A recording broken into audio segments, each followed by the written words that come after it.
Inside Story Uganda, real source of political updates.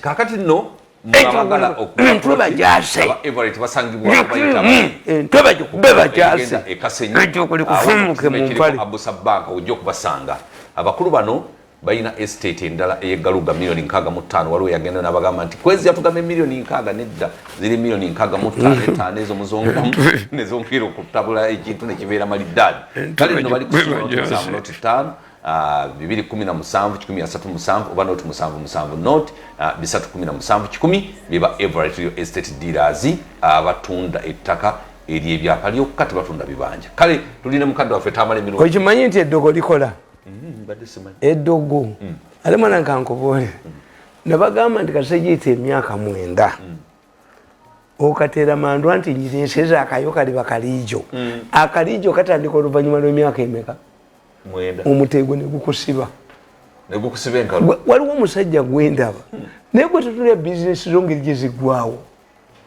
ayina ebbanja kati ya miliyoni za $10 naye bwe wali tonnantakula naye bwe wali tonnantakula era nze ngenda nembalaba profesa yamugamba are you a mental faculties herese a professor yes I know what I'm doing agende wo musajja ali ku buliri mulwadde namuwogalira nakuba n'essimu professor namuga don't you see that this man is on his deathbed yes this is all our destiny musajja namugamba nze mba mulaba get out of my house I'm going to see more important visitors naye kanda ganga agenda afuluma Museveni abagambye temugenda mulago ne mugendayo mumusinza amaanyi lwaki temuteegula lwaki kyemwetisse temukisuulawo agamba badde atya ye okubeera successful okusinga akulu gondi magambo is not part of this group kankubuulire kabusenga twamuwona nnyo the moment before the body of Kagezi Kamusenga launched a fund to help Kagezi children. Was he a boyfriend of Kagezi? Kamata huyo. Kamata mujinga. Kubanga president yagambi abatakagezi mu molina. Molina naye abagamba nti nno abantu abo batutuma butumi okumutta. Yes. Ababatuma bo bali bamanyiddwa. Ko magambo nti tubategedde. Nkugambye nti the deal was erigring kine Kawesi. Myai ni tilongo time ego Kawesi bamujja ubajjo musiberuzira ne bamutwalira Kawesi ennaku ezi nasinga musajja wa ADF Mombasa akulira ADF misa akulira gondi CADF alukaida bamala ennaku ezi ne Kawesi namuganti njagala $1,000,000 mukanga zajira ku basi buliza kungawo musango nga bali eri n'abata uli yaveruzira naddayo after 4 days ngiruzira taliyo yes nga gundi ekitongole kya prison Kagezi ne bamwalukaga n'agaana the international community and the president are very informed about this case since ajita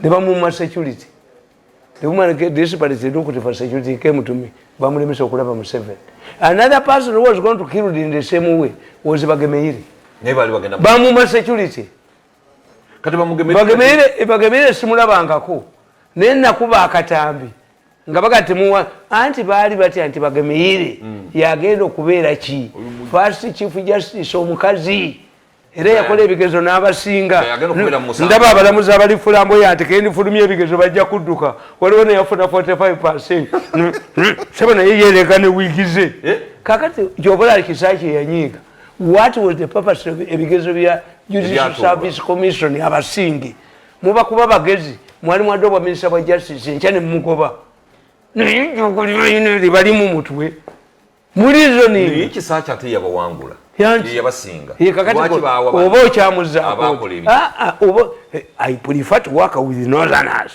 easterners are fools baganda good for be obo bonna obutambi bujja kufuluma akatambi akali mu Serena nga bawoze Hege bonna kagenda kufuluma. Kakati Kaweesi. There were 2 Chinese nationals, a Kenyan and a Rwandese. Kakati Kaweesi ono kumutta kigenda kubata mujoze nnyo family yange. N'abantu bange ne batuuka obbakanyugira ebintu mu nnyumba. He must come on his nswere enfa, nswere amazi. Kakube nkugirewo ddala. Nono kizunza lutwe. Kaweesi okuttibwa akoloza kwekuusaako kwekyo. Ekyokulya ssente z'Al-Qaeda. Al-Qaeda yamugamba nti singa zikulema. Ate kyenjingako ku security details zo. Tomanye nti Kaweesi yadduka n'agenda nga bakubye olubiri lwa Mumbere. Nga looking for Museveni. Police involved. Nibamuwa Tuesday bamutta Friday. Abasajja nga bali bakambwe. Waliwo kyesibanyi wano ku recordings. Oyo omukyalo oyo gwe bagamba babakafere bane bakatta ne kakuba ente za Kaweesa obugagga bwa Kaweesi kiki ekabukuba kadayivatinga ateso bali kwata akasajja kabo manita ne bukedde tujja banoonyanga bannazi kati nkugamba nti we have witnessed we have students in Uganda to die under such circumstances. We have witnessed students perish in war zones, but also remember Chichwamba massacre, which was carried out by the same group. More so, a school of the blind in Mukono district recently caught to fire, and several of the students died. 10 students of Bendikiti Secondary School in Rakai district also died under similar circumstances. In addition, we remember the 400 seminarians who were abducted by Joseph Kony Zero Disease Army in Kuluno, northern Uganda. The story of Boko girls is still fresh in some people's hearts. In my opinion, therefore, the recent attacks by ADF in Kasese did not attract much public attention because it is a school. It is no longer big news for students to be killed while at school in Uganda. Kakati kankubuulire bwe nkubuulira Ekichwamba incident genda obuuze Lieutenant Kananjina. The school was attacked when there was a division commanders meeting in Kampala, and the division commander was Angina. Immediately he left. Didn't he have it twice? When the school was attacked, he was put on Katebe. Namugamba gwe walwanyisa NRA ng'oli muki RPA n'ogaana okuli ate n'abakola bubi is married Kiramazi sister. Nabuuzayo omusajja nti gwe namugamba nti gwe Angina ne bw'onoogenda n'okola obulokole n'oyimba mu church tebakwerabiranga. Bano abasajja tebeerabira bajja kuddira oyo gondi kapiteni Namiti yatta Katabalwa. Namiti teyadduka teyafiira mu kkomera waliwo gwe batasonyiwa ng'olina okufa nga omulenzi ono ayavuwazizza famire yange ajja kuba n'ebigenge ennyuma alitambulirako mu kagaali k'abalema ejjogo lijja mufuumukira ddala omutwe omwo taliddeyo kwereegera ku bantu eryo ejjogo liryazaaniya ku bantu n'abanyalako. Angina anti Angina baali tebamwagala kubanga ye okuva e Congo we survived several ambushes gwe you see nti bano abaana ensi eribeerabira walirabyeko mu history y'ensi yonna oba mu Uganda nti mutta abantu mutundoganiza mmwe then we use then the Dr. Kadinachi should know why do we train poachers rangers okukuma ebisolo kakati in Uganda you don't need only rangers you only people to protect the people's organisms ng'abazita siba cannibals flamboyant people abajozi abagenda bamansula ennagisi ku bantu naye bo tebalumwa bulamu bw'abantu. I don't know. But when I look at Mwenda, the way Mwenda looks, nzireyo mu psychology. Compare Mwenda as a family and the background, nabano bayogera nabo. Family zaabwe ziri luddawo. Formative age ekola kinene nnyo. There are things a member of the Mirundi family cannot do. Mu family. Yes. Oyo awasa abakazi naffe twalina kitaffe era ng'akola bwebi. Abakazi abakadde biki. Abbaala bemukuba essasi Abala bimukube essasi. Tasobola kubba. Ate omuntu mukube essasi nze mwetira.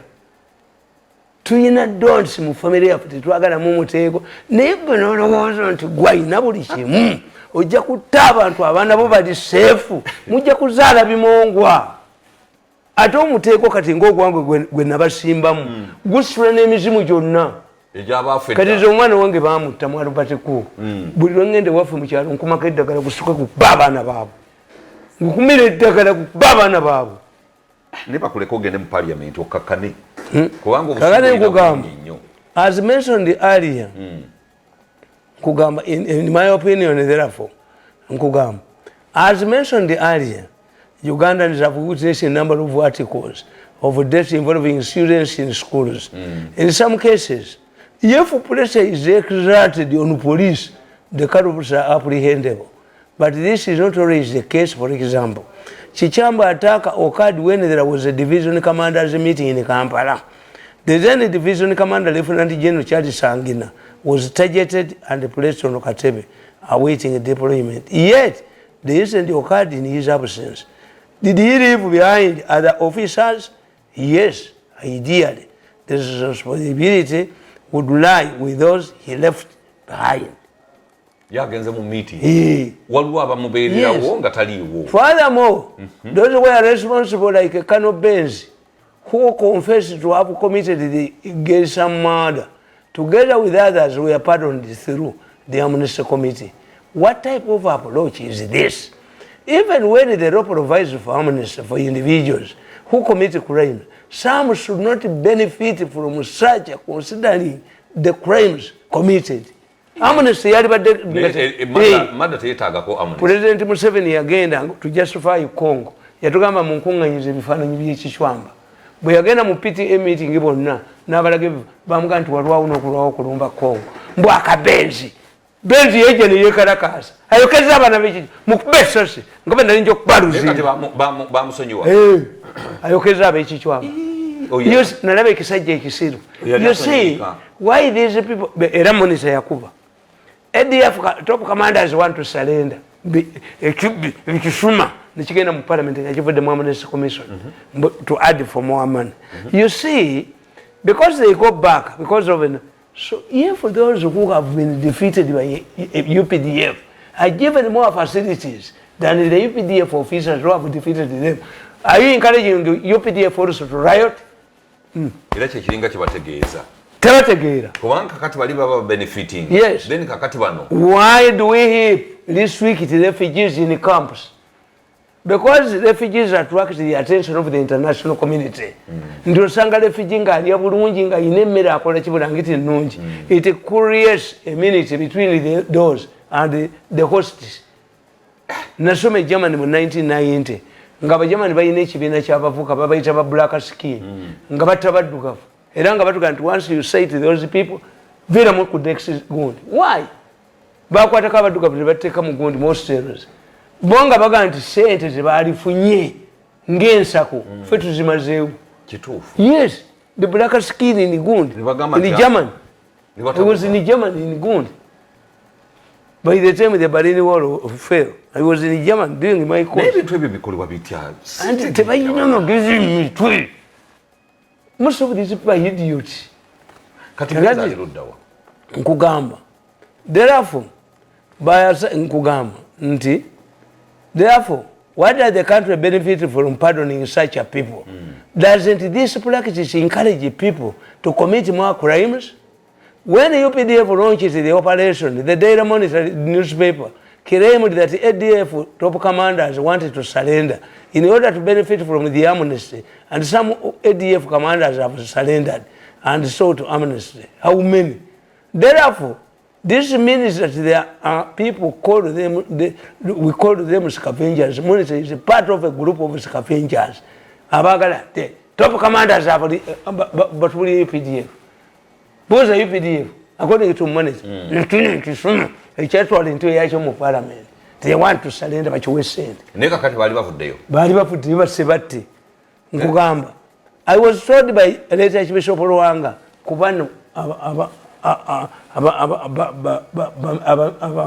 abaseminari ebikumi ebyo koni yabatwala bano bebatwala yes ate ffe waffe era tetufa mutani waffe yali azze kukima school fees koni nalumba ye nasimatu fe abaana abaffe tubateekamu omanyi kana akasaka akasigala waawo ng'oluyira luyidde okajjamu akantu ne bakasonseka tekabeeramu musota batugamba nfika ku kibiku nti oyinza okunzitira ewantu ako n'omulandya guno ogukuba abantu gukubye ebbingwa atawangulwa nadduka n'obujozi bwe ndaba agenda wa mwendo wagundi wajegwe bane omusajja nzita gwe watakula olutalo nkugamba.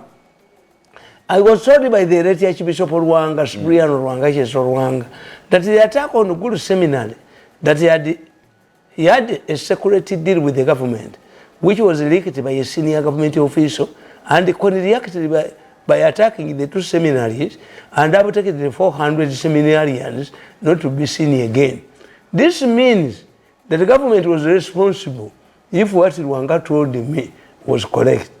From the Budo, the incident information available shows that the police would have apprehended those responsible. But the case was deliberately bungled.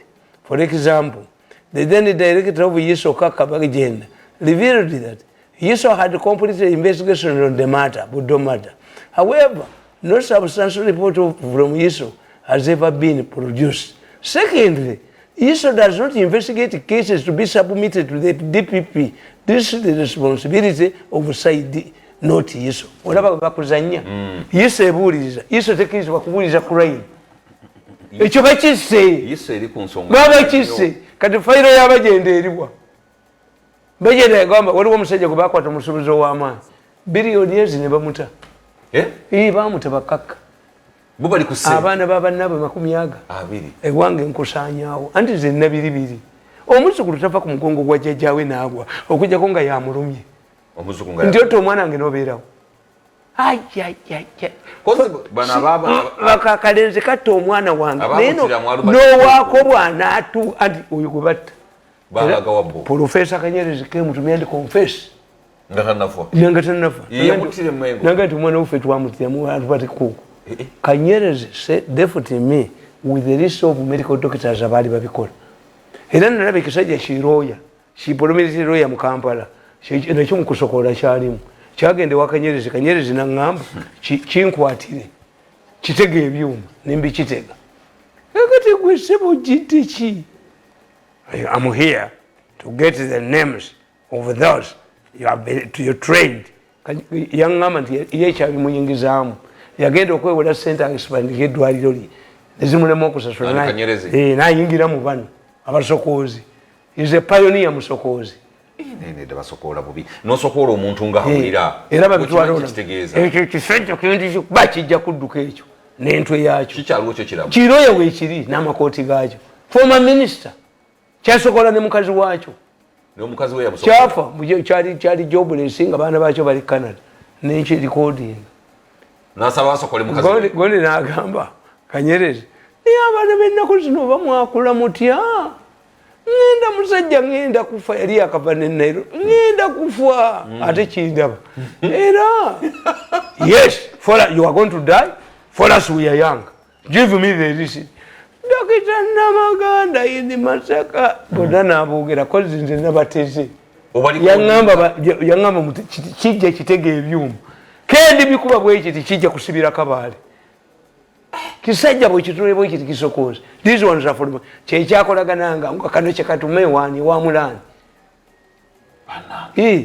nakwata ebyuma byagwa ekisajja ekikulu Museveni tayinza kuliza kutuga bantu ebbeere mudduke kuba kati kana akasajja akamonita kano kakalinaki kaagala nti baddukire kati mwagakaane Museveni yajja bikuba wona ayina ebbanja lya $10 million nze oba yaali yina nga abadde akola akuwa n'agenda ffe tudda buddi ffe tufuuwa emmindi bagitako emisango ya mitwe 10 n'egi tosigaza kantu ate bwe nkufuuyira mukokota n'empala ogitunda ejjoogo lyo lyonna nendikumaliramu ddala mukokota egitayakoeyo kale naye eno k'emisango ebeera munjaga nabbi wa mulalu tova mu misango ng'omulalu mumufuna muti w'omulalu tumunoonya kasinde omusajja ayavuwadde omusajja ayavuwadde wa byakulya nakkuta n'agira bwali ne mufuna must come on his knees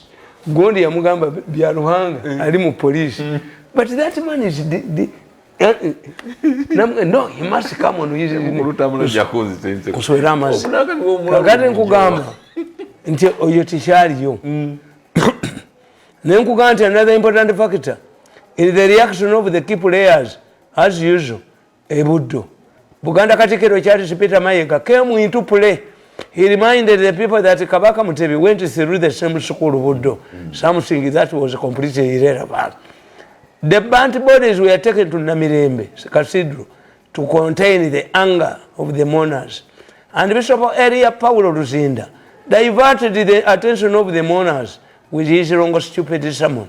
He said other more serious incidents had occurred in Uganda, therefore, and he likened the burning of the school to corruption and other vices. Bishop Luzinda concluded his irritating comments, saying it was not a time to judge anyone. Kena sekesera singo wange yali nali ko biruzinda. Ba! Ngonge bamutidemu. Luzinda namemengera mu kuchachi. Kena kesera sikyako sala misango. Gwazala. Nga n'abaana makumi abiri abaana babano bali kumbu no Luzinda naligenze ngamulamusa baba ate ze nti okufa nze sakuwa ntiko bwe natutte kofini ettano nga neyange mweri weziri bakomyewo bakomyewo kati kofini ogenda zijja kubeerawo paka teziyinza genda nga sisse muntu kofini zigenda kubeera ate za bbanja kabuli eyasamira bwerere era zijja kutta omuntu era bajja kudda nja bafuuyira bakomewo kakati nkubuulira ng'omaliza bano baleme bagamba nti ekyetaagisa mbagamba nti ekimu nkugamba nti bwe tuba tusoma intelligence 40% of the evidence remains at the scene of crime. Nenkugamba nti Princess Anne of Britain nakugamba the infant at the school of the blind in intelligence gathering 40% of the evidence is expected from the scene of crime. If this principle is to be applied, why was the school burnt on the eve of the visit by Princess Anne of Britain? Was there an earlier dispute over the land where the school stands? Because after Princess Anne's visit, the school would acquire recognition and she was going to adopt it under her charity. This means those interested in the school land would lose it. Secondly, in this era of global terrorism, the first incident would stop her visit, citing the risk on her security. Terrorists world over thrive on publicity in order to attract the attention of financiers who also wanted to advance their interests. Therefore, a terrorist organization could not miss such an opportunity. But in this case, no one claimed the responsibility for this attack. The school authorities are also suspects, and investigators should have picked political interest in this. The reasoning would be that they would benefit by having more funding to put up modern structures. Other beneficiaries including nearby educational institutions who would receive students whether the band school. Katika mbabuli, tewali ya cha somerwa nesi mukwata. Lwaki bocha bisolo ne batocha offices zabo. Lwaki amasomero gakwata omuliro ku school nga commencement ne end. Look what is the accounts of the school. Most of the band school are heavily indebted. Bwe balyocha abazadde baleeta ki? Abaana. Baleeta abaana. Abazadde ebisulo tewali muzadde ayagala kukyusa mwana we mu ssomero. Lwaki ebisulo bye byaka nga office zina important document ezikwata mu. Kale. Nalinga nti mukoza anagumpa. Nalinga nti mukoza banne. Nalinga nti mukoza anampa security. nendikumba kwatangobano bwemba kubye nemba mu parliament tukateka kacheko kasa parliament injiyingira omulungi parliament yo parliament eriko kugana tujja kuuliziganya unakulala abalina sente mutandiko zikunganya sebo bangambye mune muzeyi yankoneddemu nente patali soko yagembo oba agende yagende sajja ina brain ye yama sajja kwa dente bili tuleme mufiri he must be a district kale tuuliziganya unakulala bagaliza ekisere kirungi he must be a district in the home area. I also say he must be a pauper when he is top of the loading killer. Maya bafe. Ansala maguru gamulinga kamaya. Maya. Ejogo ligenda na bujozi todamu kunia ku bantu banyala. Tuuliziganya unakulala mwera.